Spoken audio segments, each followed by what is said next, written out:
নমস্কার, আপনারা দেখছেন নিউজ লাইন। করণদিঘি বিধানসভার এলাকাতে দুটি রাস্তার নির্মাণ কাজের শুভ সূচনা করা হয়। এদিন খুরকা গীতাঞ্জলি ক্লাবে একটি উদ্বোধনী অনুষ্ঠানে এই নির্মাণ কাজের সূচনা করলেন করণদিঘি বিধায়ক গৌতম পাল। সূত্র থেকে জানা যায়, খুরকা দয়াল সিং এর বাড়ি থেকে জোডে হেমব্রমের বাড়ি পর্যন্ত রাস্তা নির্মাণের 20 লক্ষাধিক টাকা ব্যয় করা হবে।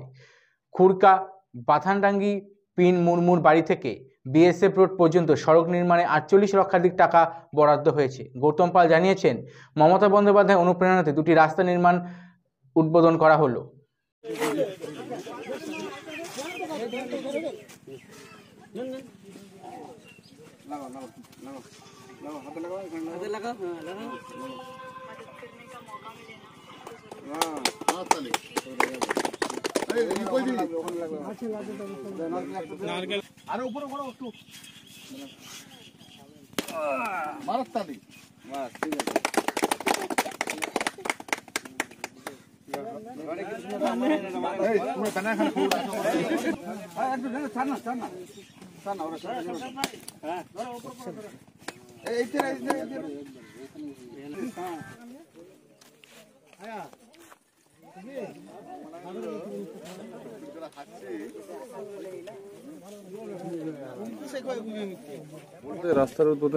আজকে করণদিঘি বিধানসভার অন্তর্গত রসগা 2 নম্বর গ্রাম পঞ্চায়েতের খুরকা সংসদে খুরকা গ্রামে যে আদিবাসী অধ্যুষিত গ্রামগুলি আছে, সেখানে দুটো রাস্তার আজকে শুভ নির্মাণ কাজের সূচনা হলো।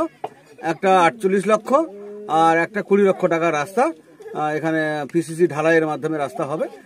দীর্ঘদিনের মানুষের দাবি ছিল এবং কাঁচা রাস্তা ছিল, ফলে এখানে মাননীয় মুখ্যমন্ত্রী মমতা বন্দ্যোপাধ্যায়ের অনুপ্রেরণায় এবং বিসিডব্লিউ দপ্তরের আর্থিক সহায়তায় উদ্যোগে এখানে এই কাজ সম্পন্ন হচ্ছে। মানুষ এলাকার খুব খুশি এবং রাস্তা হলে চলাচলের যোগ্য হলে মানুষের ভালো হবে।